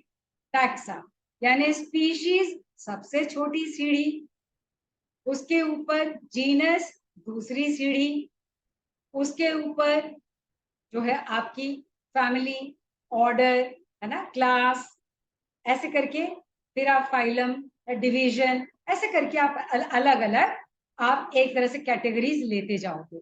और कैटेगरीज लेते जाओगे तो हम जैसे नीचे से बढ़ते जाएंगे, है ना। बिल्ली, बिल्ली किस जाति की है, उसके ऊपर और कौन लोग हैं जो एक जैसे दिखते हैं। तो बिल्ली जैसी कौन दिखती है? शेर, या फिर शेर। चीता, या फिर चीता, या फिर लेपर्ड। लेपर्ड, लेपर्ड को क्या बोलते हैं बच्चों? तेंदुआ। तेंदुआ। तेंदुआ, वेरी गुड। तो इस तरीके से क्या किया गया कि पढ़ाई को आसान बनाने के लिए सबको अलग अलग ग्रुप्स में बांट, ठीक है बच्चों। अब हम जब इन लोगों के बारे में, इसको हम बोलते हैं बायोलॉजिकल क्लासिफिकेशन। तो सबसे पहले जिन्होंने पूरे विश्व के जातियों को 2 हिस्सों में बांट दिया, है ना, 2 हिस्सों में बांट दिया, उनको हम बोलते थे कार्ल लिनायस। उन्होंने 2 हिस्सों में बांटा, एक प्लांट्स और एक एनिमल्स। अब जब प्लांट्स और एनिमल्स में बांटा बच्चों, तो समस्या आने लगी। क्या समस्या आने लगी, कोई बता सकता है? क्या समस्या आने लगी, कोई बता सकता है? कोई बताओ। जब उन्होंने दो हिस्से में बांट दिया, पूरे विश्व के जीव जंतुओं को क्या समस्या आने लगी? मैम प्लांट में प्रो बांट दिया जिन और एनिमल्स, क्या समस्या आई? मैम ये समस्या आई कि जिन सेल में जो सेल प्रोकैरियोट है उसको किस वर्ग में रखा जाए और जो सेल यूकैरियोट है उसको किस वर्ग में रखा जाए। अभी ऐसा है बच्चों, हम अभी प्रोकैरियोट्स यूकैरियोट्स के बारे में भी बात नहीं कर रहे हैं। आपको आता है, बहुत अच्छी बात है, बहुत अच्छा आपने बताया। लेकिन उस दौरान साइंटिस्ट को, वैज्ञानिकों को क्या समस्या आई होगी कि सबको तो हमने लिविंग ऑर्गेनिजम्स बोल दिया और उनको हमने जंतु में और वनस्पति में भी बांट दिया। तो चैलेंज क्या आने लगा? वो आपने ठीक बोला है, ठीक है। तो मतलब एक थोड़ा सा और जनरलाइज करके बताएं, क्या ऐसे लगा होगा, क्या समस्या ऐसे आई होगी? वो आप ठीक बोल रहे हो, वो हम आगे आएंगे तो उसके बारे में हम डिटेल में ऐसे पढ़ेंगे। लेकिन उससे ऊपर जनरलाइज एक क्या आई होगी समस्या? बहुत अच्छा प्रयास था। कोई और जो इसकी मदद कर सकती? किसने बोला ये, निशा ने या दीक्षा ने? Yes ma'am. निशा या दीक्षा? दीक्षा मैम। अरे दीक्षा, तुम तो बहुत स्मार्ट हो, तुम ही मेरी मदद कर सकती हो। देखो, बहुत अच्छी स्मार्ट। अब दीक्षा बोल रही है, कोई और बताओ क्या समस्या आई होगी वैज्ञानिकों को? मैम हाँ हाँ, प्लांट यस यस, में भी बताओ बताओ। अरे बताना है, आपको आता है, हम लोग मिलजुल के प्लांट पढ़ते में हैं। भी हाँ प्लांट में भी अदर वेराइटीज थी और एनिमल में भी बहुत सारे वेराइटीज के लिविंग ऑर्गेनिज्म थे। उनका वो अ, क्या वो कंडीशन, जैसे ज्योग्राफिकल कंडीशन के अनुसार उनका बॉडी शेप और साइज वो सारा चेंज था। Very very good. ये क्या नाम है, किसका नाम है ये नाम क्या है इस बच्चे का? अंकित। क्या? लिख दो। अंकित। अंकित। अंकित। अंकित, ओके, वेरी गुड अंकित, वेरी गुड। हाँ, तो जब वैज्ञानिक लोग जब ये खोज कर रहे थे, क्योंकि साइंस का मतलब है खोज करते रहो, खोज करते रहो, करते ही रहो, है ना, करते ही रहो। आज आपको पता चलेगा ये सच है, कल पता चल गया ये झूठ है, आगे फिर खोज करते रहो। तो जब उन्होंने देखा कि ये तो जंतु थे और ये तो पादप थे, फिर उन्होंने देखा कि जो प्लांट्स थे वो तो एक जगह पे फिक्स थे, वो चल फिर नहीं सकते थे, और जो उनके फीचर्स थे जिससे उनको हम पहचान सकते थे, जैसे कुत्ता था, बिल्ली, जानवर, बाकी जानवर, इंसान चल सकते थे, उनके हाथ थे, पांव थे। लेकिन पेड़ तो कैसे थे? पेड़ का एक आकार था। लेकिन देखा कि कुछ ऐसे भी जीव जंतु हैं जो बिल्कुल अलग दिखाई पड़ रहे हैं, और जिनका स्ट्रक्चर अलग है, जिनके फीचर्स अलग है, जो न उसमें आते हैं एनिमल्स में, ना आते हैं वो प्लांट में। तो भाई फिर तो कंफ्यूजन हो गया, तो क्या किया जाए? तब जाकर एक और वैज्ञानिक थे, उनका नाम था, ये आता है बच्चों एग्जाम में, देखो, है ना, उन्होंने दिया two kingdom classification. Who gave the two kingdom classification? Carl Linnaeus, ठीक है। तो अब इन्होंने 5 किंगडम क्लासिफिकेशन दिया। इन्होंने अच्छे से पढ़ाई की और इन्होंने देखा, नहीं, ये तो जानवर से बिल्कुल अलग है, और इस जानवर से भी अलग कुछ कैरेक्टर्स हैं, ये पौधे तो बिल्कुल अलग हैं, इनसे भी कुछ अलग कैरेक्टर्स हैं। तो ऐसा करते हैं, अब ये एक जैसे दिख रहे हैं, तो चलो भाई इनको इस ग्रुप में डाल। तो उन्होंने ऐसे करके वर्गीकरण कर दिया। तो उसी तरह से जब RH विटेकर ने, जैसे एग्जाम में आ गया, who gave the 5 kingdom classification, kingdom मतलब साम्राज्य होता है ना, तो किसने दिया? तो आप मेरी पढ़ाई को ज्यादा अंग्रेजी हिंदी ना समझ के मेरे भाव को समझो, और आप साथ साथ थोड़ी मेहनत करो, आपको समझ में आएगा, ठीक है। तो RH विटेकर ने अब 5 ग्रुप्स बताए, ठीक है। मुझे तो आपको देख के ही, ऐसे ही पढ़ाने में अच्छा लग रहा है, आप मुझे देख पा रहे हो। अब थोड़ी देर मैं अपने आप को बंद कर लूंगी अब, क्योंकि 9 बजने वाले हैं, ठीक है। तो मैं 9:30 बजे तक क्लास लूंगी बच्चों। मैंने 9 बजे तक ही बोला था, लेकिन बच्चे इतने ज्यादा अच्छे हैं, इतने इंटरेस्टिंग है कि मुझे भी बहुत मजा आ रहा है, ठीक है। तो मैं 10 मिनट तक और कुछ कुछ बोलती हूँ, और उसके बाद मैं स्लाइड दिखाऊंगी आपको थोड़ा, तो फिर आप उसको पकड़ना, ठीक है। मैं उतना जितना बोल रही हूँ उतना फिर मैं स्लाइड दिखाती हूँ। राइट बच्चों? ठीक है बच्चों, ओके बोलो। कोई ma'am. Yes, ma'am. Okay. Ma'am. और ऐसा एक है बच्चों, मेरी एक क्वालिटी है कि बच्चे मेरे दोस्त, मैं बच्चों को बहुत जल्दी दोस्त बनाती हूँ, क्योंकि बच्चे भगवान हैं और भगवान को खुश करो तो जिंदगी में सारे दुख दर्द दूर। ठीक है। और बच्चे जो हैं बड़ी दुआएं भी देते हैं, और बच्चे जो बनते हैं ना वो फिर संसार को सब लौटाते हैं। तो हमें आप टाइट रखो और आप हमसे जितना चाहे लो, लेकिन फिर जो मिला है फिर उसको समाज को आपको लौटाना है। ठीक है। ओके। Yes. बच्चों उन्होंने क्या किया, 5 ग्रुप, 10 हो गया सॉरी, 5 ग्रुप बनाए। ठीक है। अब उन्होंने छोटे से बड़ा बनाया। तो जो सबसे पहला ग्रुप था, आप याद रखना मैं क्या बोल रही हूँ, फिर मैं पूछूंगी सवाल। सबसे पहला जो ग्रुप बनाया उसका नाम दिया मोनेरा। ठीक है। दूसरा जो ग्रुप बनाया उसका नाम दिया प्रोटिस्टा। ध्यान से सुनो बच्चों, आपका ब्रेन के न्यूरॉन्स बहुत तेजी से काम कर रहे हैं, आपका ब्रेन बहुत एक्टिव हो रहा है। आप मेरी बात ध्यान से सुनो। पहला मोनेरा, दूसरा प्रोटिस्टा, ठीक है, तीसरा फंगाई, फंगस, फफूंदी जिसको बोलते हैं, चौथा प्लांटे यानी वनस्पति, पादप जिसको बोलते हो, पांचवा जंतु, एनिमल्स।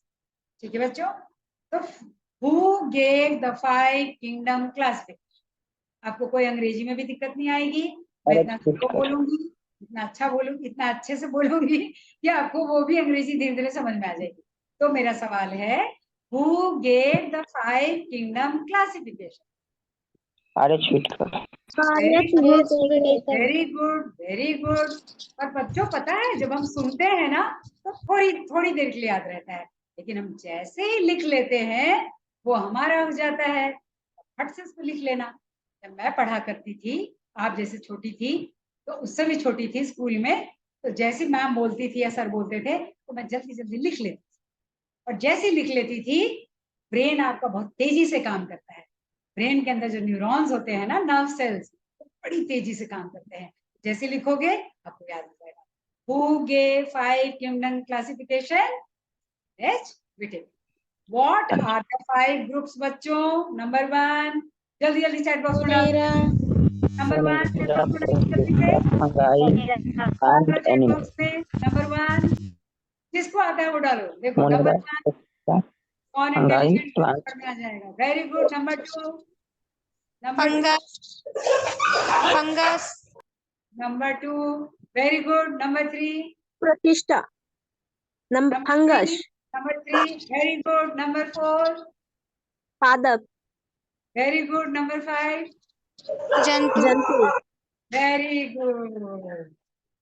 आप पता है बच्चों, अभी तुम सामने होते ना तो मैं यहाँ से चॉकलेट्स दे देती आपको।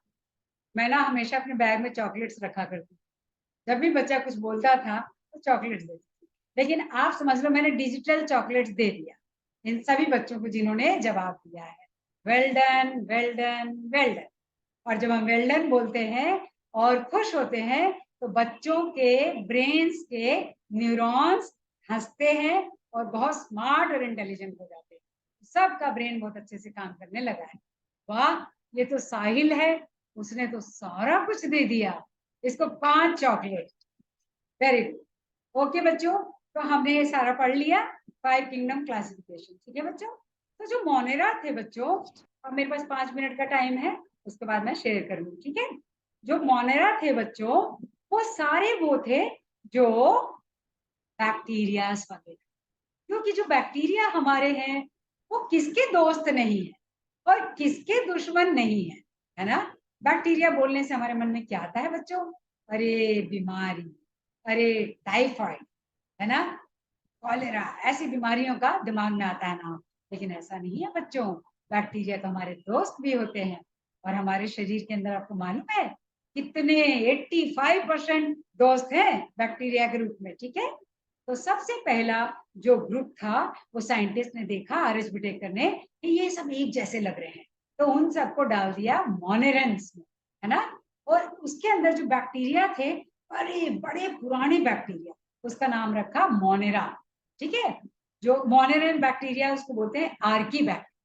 तो आर्कीबैक्टर जैसे पुरातन, जो पुरातन सभ्यता होती है ना, उसी तरह से जो बैक्टीरिया पुरातन होते हैं उनको आर्की बोलते हैं, है ना। वो गर्मी में, सर्दी में, बर्फ में, जमीन में, आसमान में, किसी भी जगह 400 फीट नीचे, हर जगह वो जिंदा रह सकते, पता है, किसी भी तरह से उनको दबा दो वो जिंदा रह सकते हैं, इतने स्ट्रांग होते हैं। क्यों स्ट्रांग होते हैं, कभी जरूरत पड़ेगी मैं आगे लेसन में तो बताऊंगी, ठीक है बच्चों। तो वो सारे बैक्टीरिया जो आ गए वो आ गए आपके मोनेरल्स। उसके बाद ये बैक्टीरिया जो थे उनका जो स्ट्रक्चर है वो मैं भी आपको बताऊंगी जब मैं प्रोकैरियोट्स और यूकैरियोट्स बताऊंगी आपको बच्चों।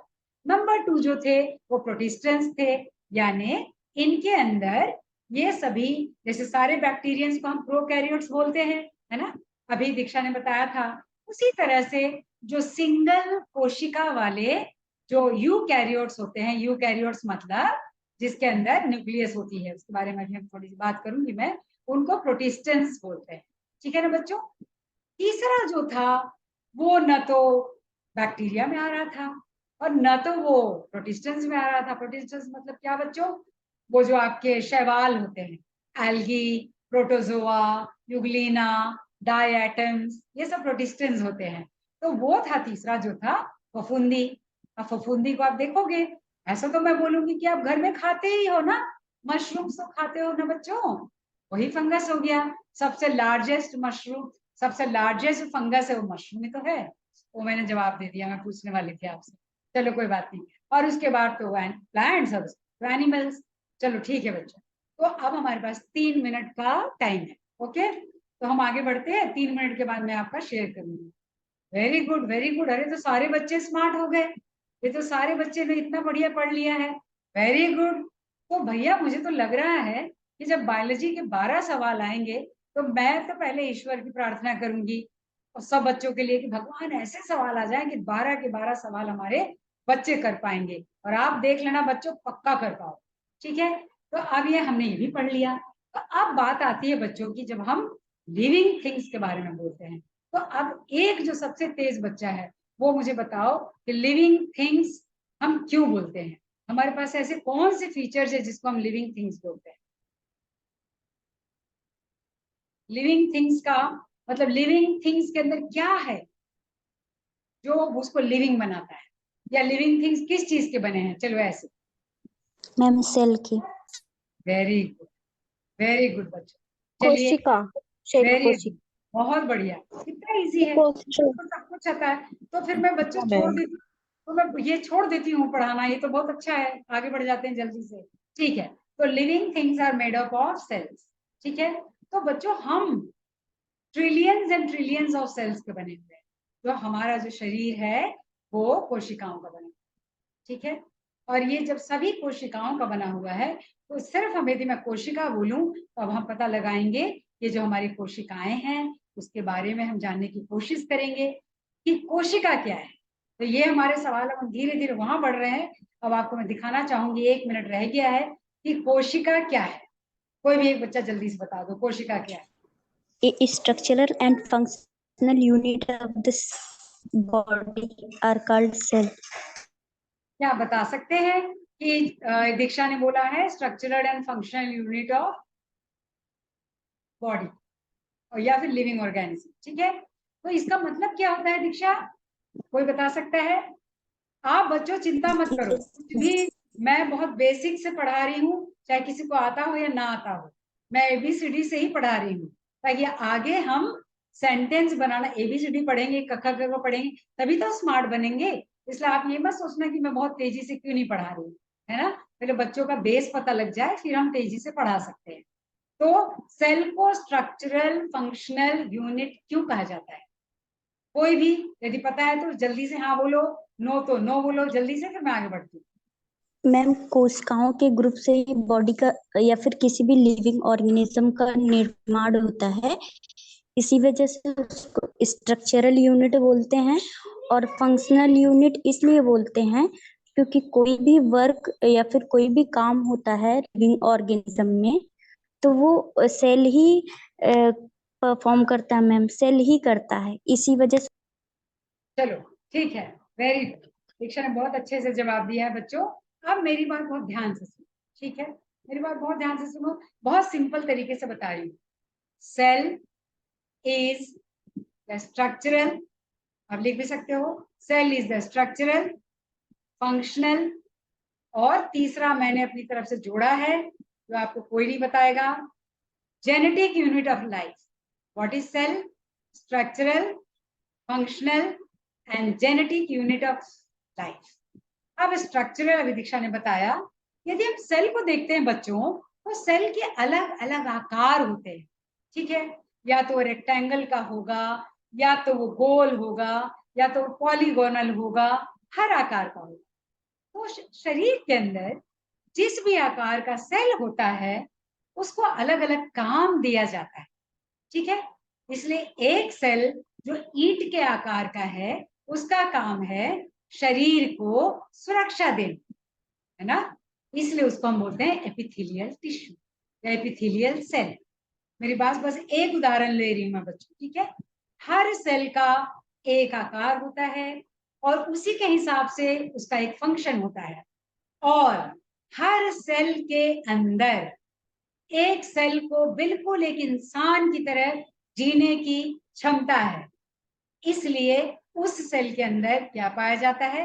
आनुवांशिक तत्व, यानी जेनेटिक मटेरियल।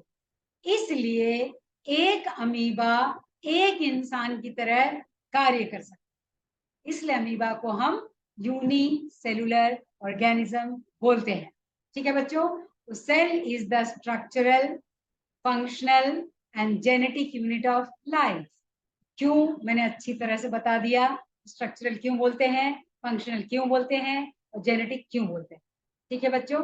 अब ये जानने के बाद हम अब आगे बढ़ेंगे, ठीक है, कि सेल का हम एक ओवरव्यू लेते हैं कि यदि हम सेल की जनरल में, मुझे जल्दी जल्दी बताओ कि हमारे पूरे इस पृथ्वी पे सबसे छोटा सेल कौन सा है, फटाफट। और ये आपका बीपीएससी का बहुत इंपॉर्टेंट क्वेश्चन है, सबसे छोटा सेल कौन सा होता है? जल्दी से आप डाल सकते हैं, आई विल नॉट वेट, जल्दी से। सबसे बड़ा सेल कौन सा होता है? ठीक है, हमारे शरीर के अंदर सबसे छोटा सेल कौन सा होता है? ये आपके लिए सवाल है। हमारे शरीर के अंदर सबसे बड़ा सेल कौन सा होता है? हमारे शरीर के अंदर सबसे लंबा सेल कौन सा होता है? ये आपका सवाल है बच्चों, जल्दी जल्दी आप नोट कर लीजिए, ये आपके लिए होमवर्क है, ठीक है। सबसे छोटा सेल, सबसे बड़ा सेल पूरी पृथ्वी पे, हमारे शरीर के अंदर सबसे छोटा सेल, सबसे बड़ा सेल, लंबा सेल। अगला सवाल, स्मार्टनेस यही है कि जिसने जल्दी से नोट कर लिया, फिर मैं बताऊंगी। अगला सवाल, कौन सा वो सेल है या कौन सी शरीर के अंदर वो टिश्यू है तो सबसे जल्दी से अपने आप अपना पुनर्निर्माण यानी रीजनरेट करती है, और शरीर के अंदर ऐसा कौन सा सेल है तो सबसे धीरे से रीजनरेट करता है यानी पुनर्निर्माण करता है? ये आपका कुछ बच्चों ने जवाब दिया हुआ है, कुछ बच्चों ने जवाब दिया हुआ है, वेरी गुड। लेकिन ये आपके लिए होमवर्क है, सब बच्चों के लिए, ठीक है। अब मैं, कुछ बच्चों ने जवाब दिया है जल्दी जल्दी, वेरी गुड, सही है। तो मैं आप थोड़ा सा आपको शेयर कर देती हूँ बच्चों। तो ये इतना जानने के बाद इसके अंदर किसी को डाउट है? बच्चों ने जवाब दे दिया है, किसी को डाउट है तो आप स्लाइड पे देख लेंगे। और अब हम सेल के स्ट्रक्चर के बारे में जानेंगे। 9:30 तक मुझे क्लास लेना है। मैं थोड़ा आपको अब सेल के बारे में शेयर करती हूँ। हमने बच्चों क्या क्या पढ़ लिया? कोई भी एक बच्चा मुझे प्लीज रिकैपिचुलेट कर दो। रिकैपिचुलेट का मतलब आप मुझे प्लीज रिपीट कर दीजिए कि हमने इतने देर में, 1 घंटे में क्या क्या पढ़ा। सिर्फ पॉइंट, सिर्फ पॉइंट। कोई बच्चा या तो डाल दो या तो मुझे बता दो। मैम पहला था, आज हमने किन चीजों के बारे में, क्योंकि हमारा बच्चा जाता है 9:30 बजे और वो हंसता मुस्कुराता नहीं जाता है तो वो टीचर किसी काम का नहीं। लेकिन वो बच्चा हंसता मुस्कुराता है से चला गया, और मैं तो अपने बच्चों के चेहरे की चमक देखा करती थी बच्चों, लेकिन यहाँ आप दिखाई नहीं पड़ रहे। फिर भी मैं मान के चल रही हूँ कि मैं आपको विजुअलाइज कर पा रही हूँ। तो कोई भी कुछ भी बता सकता है, जो मैंने आज जो कुछ भी पढ़ा है, एक नटशेल में सिर्फ पॉइंट, कुछ भी बोल दो क्या हमने पढ़ा आज, कि कुछ भी बोल दो, कुछ भी, कोई दिक्कत नहीं है पॉइंट से बताने की, यहाँ से वहां से कहीं से भी कुछ बोल दो।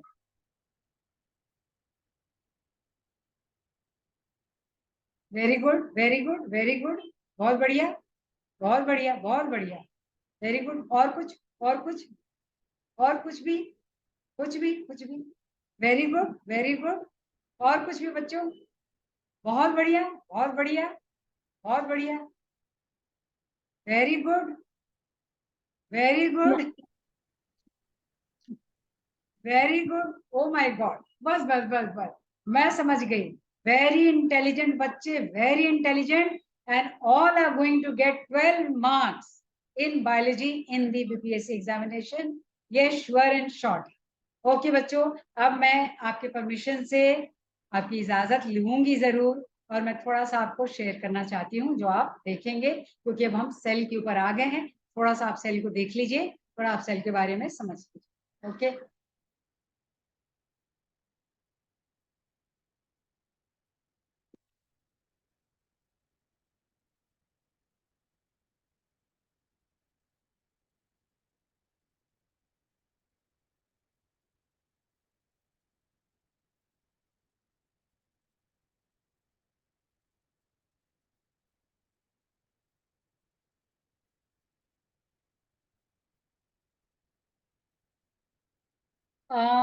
क्या बच्चों आप देख पा रहे हो?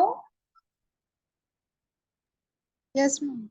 Okay, yes thank ma'am. You, thank you. तो मैं थोड़ा सा आपको हल्का सा जो मैंने पढ़ाया है आप यहाँ देख सकते हैं बच्चों, जो मैंने भी आपको बताया था। एक मिनट में स्लाइड शो कर दूं। ओके, यस, अभी मैंने बच्चों आपको अब आप इनको देख लीजिए, क्योंकि मुझे बहुत देर तक, घंटे भर आपने देख लिया। तो हमने अभी ये जो बायोडायवर्सिटी के बारे में आपको बताया, ये हमारी पृथ्वी है, पृथ्वी के ऊपर सारी चीजें हैं, है ना, प्लांट्स है, एनिमल्स है, हर तरह के आपने देख लिया। मैंने आपको बायोलॉजी के बारे में बताया, आपको फादर ऑफ बायोलॉजी के बारे में बताया, और उसके विंग्स के बारे में बताया, कि जो हमारे साइंटिस्ट थे एरिस्टोटल, जो ग्रीक फिलोसोफर थे। फिर आपको बॉटनी के बारे में बताया, यानी जुओलॉजी बॉटनी की, किसने इसके बारे में हमें बताया, ठीक है। फिर लिविंग क्या है, आपको हमने लिविंग के कैरेक्टरिस्टिक्स के बारे में फिर बताया था आपको, आपने खुद ही बताया मुझे, तो ये हमने ये भी कवर कर लिया। फिर हमने बायोलॉजिकल क्लासिफिकेशन के बारे में बताया बच्चों, आपको बायोडायवर्सिटी के बारे में बताया। फिर मैंने आपको बच्चों यहाँ पर नोमेनक्लेचर के बारे में बताया था, व्हाट इज बाइनोमियल नोमेनक्लेचर, इसके बारे में बताया था। Who is the father of binomial nomenclature, ये भी बताया मैंने आपको। और क्लासिफिकेशन के बारे में बताया, किसने टू किंगडम क्लासिफिकेशन दिया, ये सब आपके एग्जाम्स में आता है। तो मैंने आपको नटशेल में डाल दिया है यहाँ। और एक किताब थी हमारे कैरोलस लिनायस की, जिसको सिस्टमा नेचुरे बोलते थे वो, और उन्हीं को फादर ऑफ टैक्सोनॉमी भी बोला करते थे, बोला जाता है, जिन्होंने आपको ये सारे टैक्सास को बनाए, ठीक है ना, जो मैंने आपको बताया, पहला स्पीशीज, फिर जीनस, फिर फैमिली, फिर ऑर्डर, फिर क्लास, फिर किंगडम, है ना बच्चों। और मैंने आपको एक एग्जाम्पल ही बताया।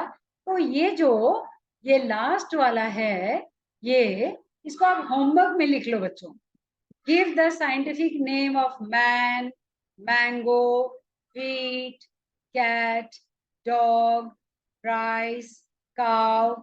होमवर्क, ठीक है, ये आपके लिए होमवर्क हो गया। आपने उतार लिया होगा, और नहीं उतारा है तो उतार लो, ये आपका होमवर्क है बच्चों। अब मैं आगे बढ़ती हूँ। तो फिर हमने 5 किंगडम क्लासिफिकेशन के बारे में आपको बताया बच्चों। आपको एग्जाम में पूछ सकते हैं कि कौन है जिन्होंने 5 किंगडम क्लासिफिकेशन दिया, साइंटिस्ट का नाम बताइए। 5 ग्रुप का नाम में से कोई नाम आपको पूछ सकते हैं। हर ग्रुप में कौन कौन है ये भी मैंने आपको बताया, ठीक है बच्चों। हाँ, यहाँ पर मैं थोड़ा सा आपको यहाँ पर नहीं बता पाई हूँ वायरसेस एंड वायरॉइड्स के बारे में, तो मैं आपको बाद में बता दूंगी। तो हम आगे बढ़ते हैं, ये मैं दोबारा से शेयर कर दूंगी आपको। हमने सेल के बारे में आपको बताया, और अब हम सेल के बारे में कुछ जानेंगे बच्चों, कि थोड़ा सा मैं आपको यहाँ पे स्टॉप शेयर हल्का सा कर लेती हूँ, तो आपको आपको मैंने सब बता दिया, स्मॉलेस्ट सेल, लार्जेस्ट सेल आपने ही बताया है, मैं होमवर्क में आपको मैंने दे दिया है, अगली बार बताते हैं। थोड़ा सा मैं स्टॉप शेयर करती हूँ, एक चीज फिर से शेयर करते हैं। हाँ बच्चों, क्या आप बता सकते हैं कि जब वैज्ञानिक खोज कर रहे थे तो सबसे पहले सेल को किसने देखा था? सबसे पहले सेल को किसने देखा था? Ma'am Robert Hooke. Very good, very good. Robert Hooke ने किस प्रकार के सेल को देखा था? इसने मैम डेड सेल। कहाँ देखा था? मधुमक्खी के छत्ते। कहाँ देखा था बच्चों? ये सब इम्पोर्टेंट है, लेकिन मैं आपको थोड़ा सा उसकी हिस्ट्री की तरफ भी आपको थोड़ा सा ये कर देती हूँ, ताकि आपके सामने रॉबर्ट हुक का चेहरा आ जाएगा। ठीक है, वो जब अपना जब हाँ हाँ यस यस यस मैम शीशे के देखा था ग्लास में, वो मधुमक्खी के छत्ते के आकार में। हाँ वेरी वो गुड। फोक ओके, फोक तो के बीच में वो देखा था। क्या वो जिंदा था या मरा हुआ था? क्या वो मरा जिंदा हुआ था था या मैम। मरा हुआ था? 1665 में देखा था, इतना पता है। Very good. डेड जिंदा था या डेड मरा सेल था? था, मरा हुआ। वेरी गुड, ये भी पता है आपको, तो सब पता है। ठीक है, तो जिंदा किसने देखा था? जिंदा कब देखा? जिंदा कब देखा? बच्चों मैं बहुत सवाल पूछती हूँ, ये देख लो आप। जिंदा किसने देखा था? बिचाऊ। चलो ओके, फिर हम आपको शेयर ही करते हैं और शेयर करके ही बताते हैं ना। ओके बच्चों, let us share once again. ठीक है, तो मैं आपको शेयर ही करके बताती हूँ। ओके, अब मैं नहीं दिखाई पड़ रही हूँ, छोटा सा दिखाई पड़ रही होंगी। अब आप ध्यान से सुनो बच्चों, ठीक है। सर्वप्रथम जो हमारे जो साइंटिस्ट थे उनका नाम था रॉबर्ट हुक। और जब वो माइक्रोस्कोप के नीचे जब वो डेड सेल्स को, मरे हुए सेल्स को, जो हमारा बॉटल होता है ना बच्चों, आपने देखा होगा जैम वाला बॉटल, वो जो आप ड्रिंक्स लेते हो, को ड्रिंक्स वगैरह लेते हो या सॉस का बॉटल लेते हो, तो उसके अंदर बॉटल को जो आप खोलते हो तो बॉटल के अंदर ना एक लकड़ी का वो क्या बोलते हैं, ठल्ला, है ना। उसको सबसे पहले उन्होंने देखा था। हर बॉटल के अंदर एक देते हैं ना, ताकि हमारा जो सॉस वगैरह खराब ना हो। तो उन्होंने उसको निकाला, उसको देखा, तो उसको जैसे उसको क्या कहते हैं, कैदियों को, यस, कैदियों को जब जेल में रखा करते थे ना बच्चों, तो उनको जिस कंपार्टमेंट में रखा करते थे उसका आकार उस कोशिका की तरह होता था, ठीक है, सेल की तरह होता था। उसका नाम उन्होंने सेल रख दिया। उसी को बाद में जो हमारे एक और साइंटिस्ट थे जिनका नाम था एंटन वॉन ल्यूवेनहॉक। तो यदि आपके एग्जाम में आया कि डेड सेल किसने देखा था और लिविंग सेल किसने देखा, तो ल्यूवेनहॉक ने फिर उस लिविंग सेल को देखा, जिंदा देखा। ठीक है, जब उन्होंने देखा और आगे चल के और जब साइंटिफिक डिस्कवरी होने लगी, तो एक और साइंटिस्ट थे, ये सब आप नोट करो, ध्यान रखना, ठीक है ना बच्चों। तो एक और साइंटिस्ट थे जिनका नाम था ब्राउन। देखो, रॉबर्ट ब्राउन। तो हुक याद रखो, हम ना कपड़ों में हुक लगाते हैं, है ना, हुक लगाते हैं ना, तो हुक लगाएंगे किसमें? सेल में। तो जब सेल पूछेगा तो हुक लगा देना, और जब न्यूक्लियस पूछेगा तो ब्राउन हो जाएगा। तो एक याद कर लो, है ना, सेल में हुक लगाना है, और न्यूक्लियस पूछेगा तो रॉबर्ट ब्राउन हो गए, क्योंकि दोनों ही रॉबर्ट है। ठीक है, तो आगे चल के दो और साइंटिस्ट थे, एक जर्मन के वनस्पति विज्ञान के साइंटिस्ट थे, है ना, जो पौधों के बारे में पढ़ते थे, और एक वो थे जो जानवरों के बारे में पढ़ते थे। उनका नाम था, हम लोग तो शेल्डिन और श्वान बोलते हैं, ऐसे अंग्रेजी में बोलते हैं शेल्डिन एंड स्क्वैन, और हिंदी में बोलते हो कि शेल्डिन एंड श्वान, आप देख लेना क्या बोलते हो। ठीक है, तो वो एनिमल्स और प्लांट्स के बारे में, सीड एंड सॉन बोल जो भी बोलते हो, आप जो भी बोलते हो विथ रिस्पेक्ट आप वो बोलना, ठीक है। मैं अंग्रेजी में बोल दे रही हूँ, आप देख लेना, ठीक है बच्चों, कोई बात। तो उन्होंने इसके बारे में पढ़ा, तो वो सेल्स के बारे में पढ़ रहे थे, जर्मन साइंटिस्ट अलग पढ़ रहे थे, और ये जो जूलॉजी के साइंटिस्ट थे वो अलग पढ़ रहे थे। उन्होंने देखा ये तो चाहे जानवर ले लो चाहे पौधे ले लो, सब सेल्स के बने हुए हैं, और वो सेल्स जो है उसके चारों ओर एक कवरिंग बनी हुई, उसको बोलते हैं मेम्ब्रेन, या हिंदी में बोलते हैं शायद झिल्ली। ठीक है बच्चों, तो झिल्ली का बना हुआ है, तो सेल मेम्ब्रेन का बना हुआ है। तो इसको बोलते हैं, एग्जाम में आता है, आपके बीपीएससी के एग्जाम में आता है कि सेल थियरी किसने दिया। अब सेल थियरी को हिंदी में क्या बोलते हैं? कोशिका सिद्धांत। हाँ ठीक है, सिद्धांत। ओके, तो वो इन दोनों साइंटिस्ट। लेकिन बच्चों वहीं पे एक और साइंटिस्ट थे जिसने बताया कि एक सेल से दूसरा सेल बनता है। एक सेल बन गया, ठीक है, अब वो सेल मरने वाला है। सेल क्या करता है बच्चों? वो डिवाइड कर जाता है, विभाजित कर जाता है दो सेल में। तो एक और साइंटिस्ट, उसका नाम था रुडोल्फ विल्सन, उन्होंने बताया क्या अंतर हुआ। सेल थियरी जो कोशिका सिद्धांत है उसने किया, दो साइंटिस्ट थे, जिन्होंने बताया कि एनिमल्स और प्लांट सेल्स हैं वो सेल मेम्ब्रेन से बने। लेकिन जो रुडोल्फ थे उन्होंने बोला जब एक सेल मरता है तो दूसरा से बन जाता है, ठीक है। तो अब इतनी बात आपको समझने की जरूरत है बच्चों। बाकी मैंने आपको होमवर्क में दे दिया है, तो आप होमवर्क में आप बताओगे। और ये क्यों नहीं आपको करना है? मैं एक सेकंड आगे ठहरो बच्चों, ये आगे नहीं बढ़ रहा, देखती हूँ क्यों नहीं बढ़ रहा। हाँ आगे बढ़ गया, ओके आगे बढ़ गया। यस यस, अब हम ये सारे सवाल आपको दे चुके हैं बच्चों, इसका जवाब भी मैंने लिख दिया है, ठीक है। आप मैम एक minute, Sadia please ma'am mute करो अनम्यूट अपना है, उसको माइक। म्यूट करा दो। Sadia please mute your mic. I cannot Thank hear you. बच्चों, मैं आपको नहीं सुन पा रही हूँ, कृपया करके कोई एक बच्चा बोले।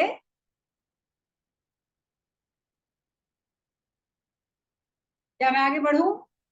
Okay yes yes ma'am continue. तो मैंने आपको जो सवाल दिया था उसका जवाब भी यही, आपको आपने जवाब दे ही दिया था।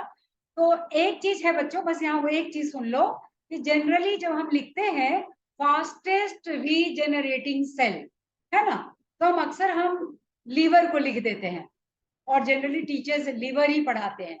लेकिन मैं आपको यहाँ क्लियर कर दूं कि यदि आपको इंटेस्टाइन और स्टमक सेल्स नहीं रहा तो आप लीवर को मार देना टिक।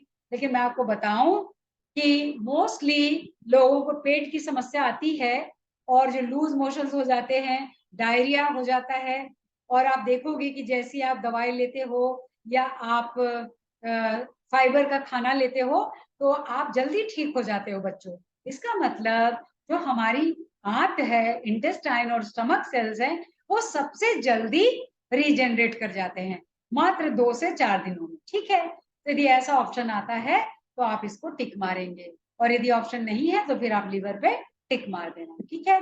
और जो सबसे धीरे से रीजनरेट करता है बच्चों, वो जनरली आपका ब्रेन सेल्स तो करता ही नहीं है, लेकिन कुछ ब्रेन सेल्स हैं जो हमारे हिप्पोकैम्पस रीजन में होते हैं, नर्व सेल्स, वो सबसे धीरे से रीजनरेट करते हैं। और आजकल साइंस बताता है कि न्यूरोप्लास्टिसिटी के माध्यम से हमारे ब्रेन सेल्स रीजनरेट कर सकते हैं। मसल सेल्स भी धीरे से रीजनरेट करते हैं बच्चों, मतलब पुनर्निर्माण। ये बहुत इंपॉर्टेंट सवाल है बच्चों जो आपको आना चाहिए।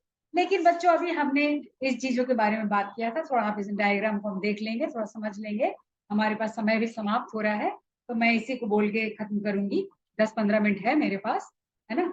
और मैंने हरी जी को बोला था मैं नहीं पढ़ा पाऊंगी, 1 घंटा भी नहीं पढ़ा पाऊंगी, लेकिन मेरे अंदर जो पढ़ाने की जो कला है, जो भी है, वो ईश्वर ने दी है।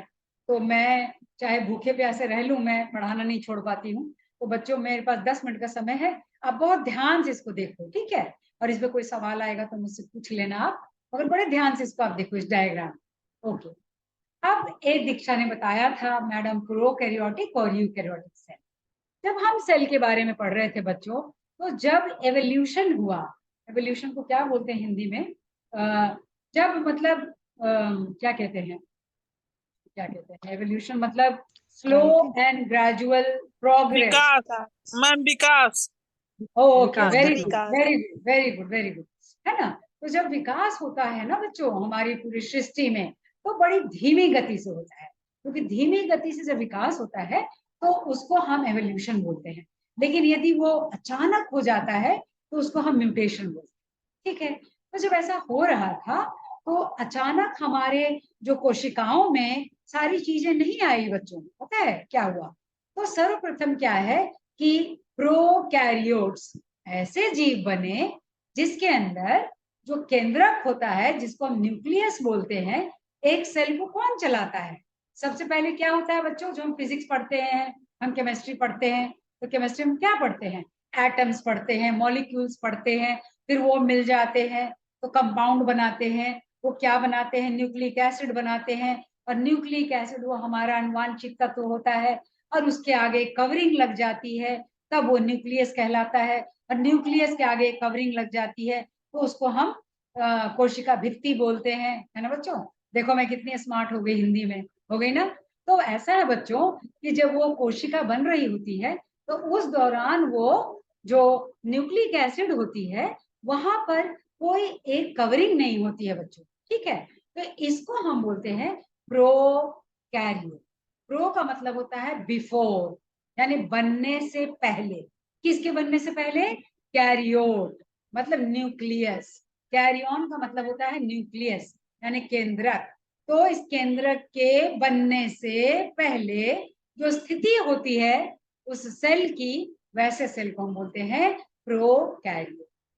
लेकिन वहीं पर जब इस केंद्रक जो होता है हमारा, और वो न्यूक्लिक एसिड को यानी उस अनुवांशिक तत्व को हम क्या बोलते हैं बच्चों? बहुत ध्यान से सुनो, उसको बोलते हैं, देखो मैंने यहाँ लिखा हुआ है, ये देखो, इसको बोलते हैं न्यूक्लियोइड। इसको बोलते हैं न्यूक्लियोइड। यानी यहाँ पर ये जो आपका न्यूक्लियस नहीं है ये बच्चों, ये न्यूक्लियस नहीं है, ये न्यूक्लियोइड है। तो what is the difference between this is nucleus and this is nucleoid? दोनों में क्या अंतर है? यहाँ जो स्ट्रक्चर है, यहाँ पर सिर्फ वो आनुवांशिक तत्व न्यूक्लिक एसिड है, इसके आगे कवरिंग नहीं, जिसको हम न्यूक्लियर मेम्ब्रेन बोलते हैं। जब ये बन जाता है तो इसको हम पूरा न्यूक्लियस बोलते हैं, और इसको हम बोलते हैं यूकैरियोट। यू का मतलब होता है एडवांस, प्रगतिशील, या ट्रू, या असली, और कैरियन को बोलते हैं न्यूक्लियस। ठीक है, तो इसमें ये सारे बैक्टीरिया वगैरह आते हैं। तो ये आप देखोगे कि इसके चारों ओर ये साइटोप्लाज्म है, और साइटोप्लाज्म बच्चों यहाँ भी है। साइटोप्लाज्म क्या होता है? आप ब्रेड के ऊपर कभी जैम लगाया आपने, है ना? वो जो जैम मतलब जेली, तो जेली जैसा जो पदार्थ होता है उसको हम साइटोप्लाज्म बोलते हैं। और ये भी सुरक्षित मतलब उसको, उसके चारों घिरा हुआ है एक स्ट्रक्चर, उसको बोलते हैं सेल मेम्ब्रेन यानी कोशिका झिल्ली। और यहाँ पर भी कोशिका झिल्ली है बच्चों। लेकिन इस प्रोकैरियोटिक सेल्स में आप देखोगे एक मेम्ब्रेन होता है, एक और मतलब लेयर होती है, इसको बोलते हैं कोशिका भित्ति यानी सेल वॉल। ठीक है बच्चों, लेकिन जो यूकैरियोटिक सेल्स होते हैं, यदि वो जानवरों के होंगे तो उसके बाहर में आपको ये सेल वॉल नहीं मिलेगा। लेकिन यदि वो पौधों में होंगे तो वहां पर पौधों में या फंगस में तो आपको एक अतिरिक्त मिलेगा, वो उसको बोलते हैं सेल वॉल। आप कैसे बताऊं? जैसे आप बाजार जा रहे हो, ठीक है बच्चों, तो आपको बाजार वाला, ठेले वाला आपको सब्जी देता है एक थैले में, है ना?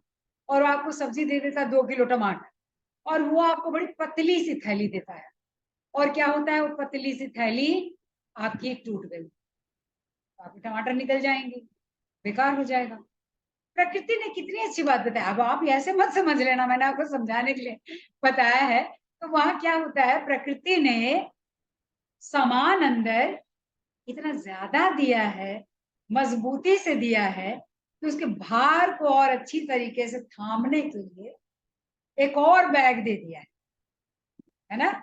और अच्छे से दे दिया है कि उसकी सुरक्षा हो जाए, बाहर से कोई उसको खतरा पहुंचाए तो टूट फूट ना हो, और कोई संक्रमण का खतरा उससे भी बचाव हो जाए।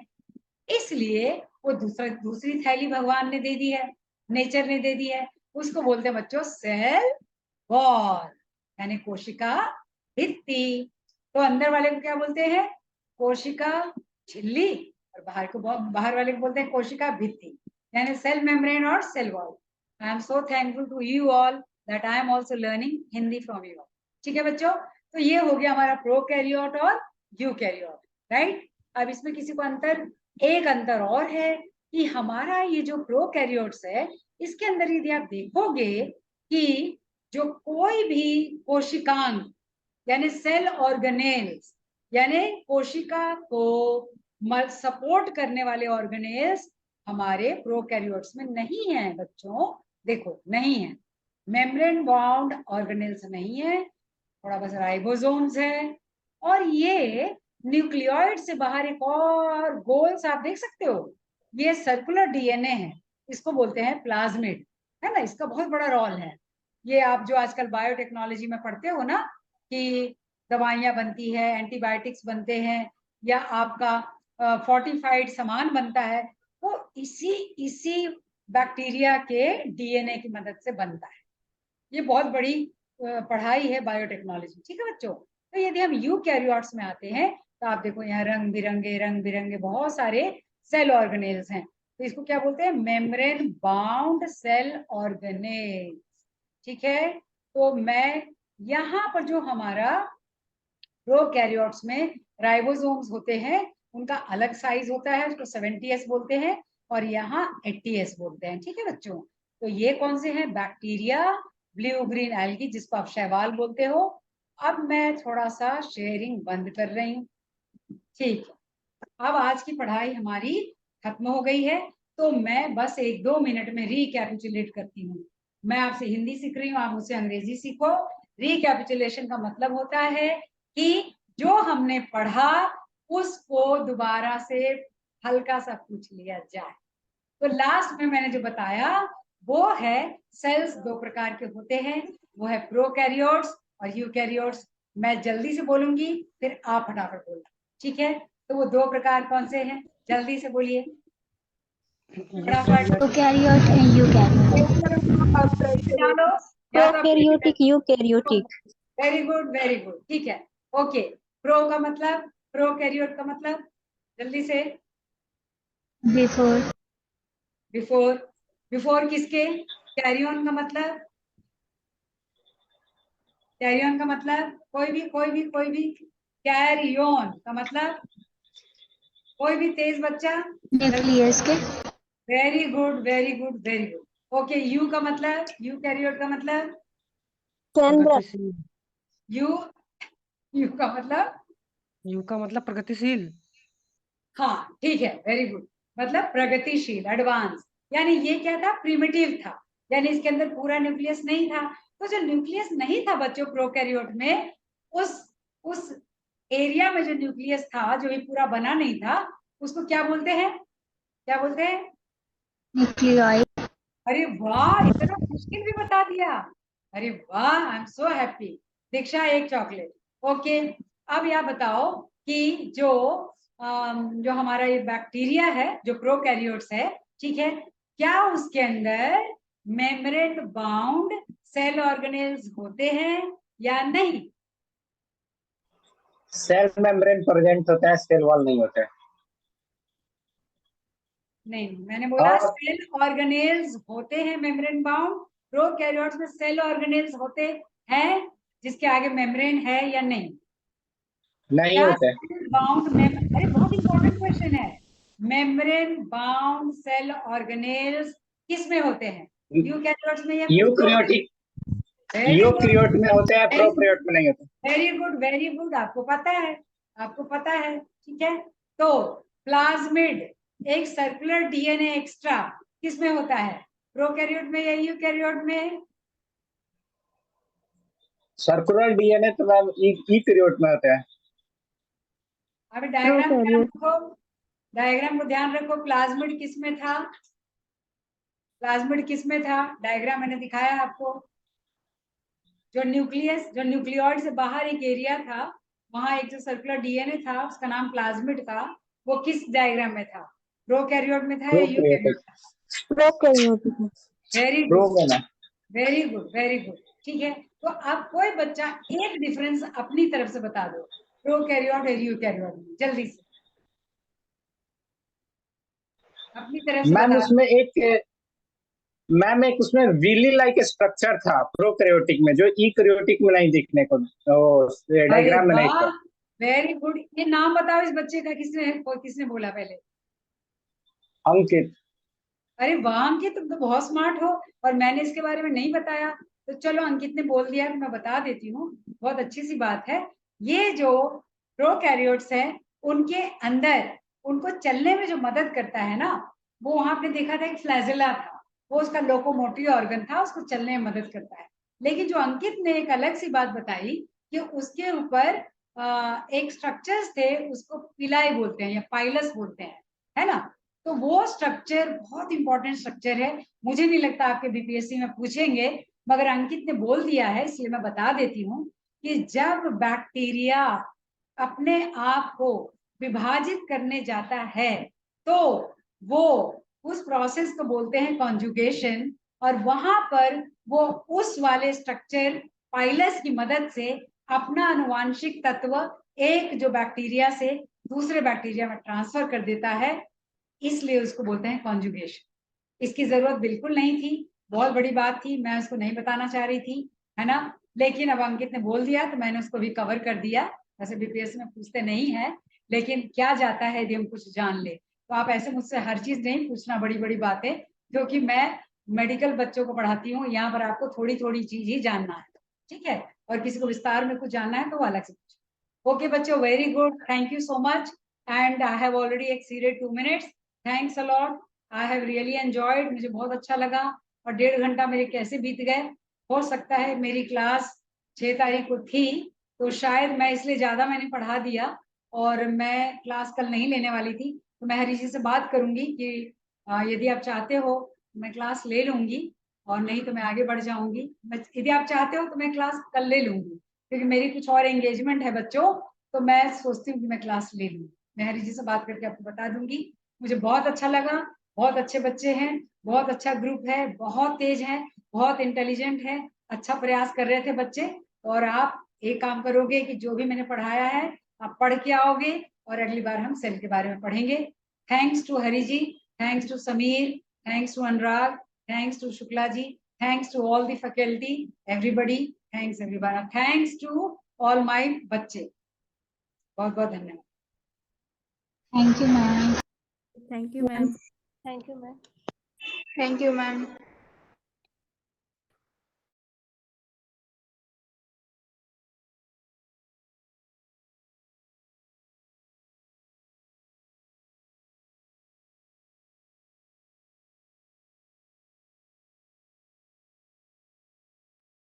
Over to my host Hari ji, you can please handle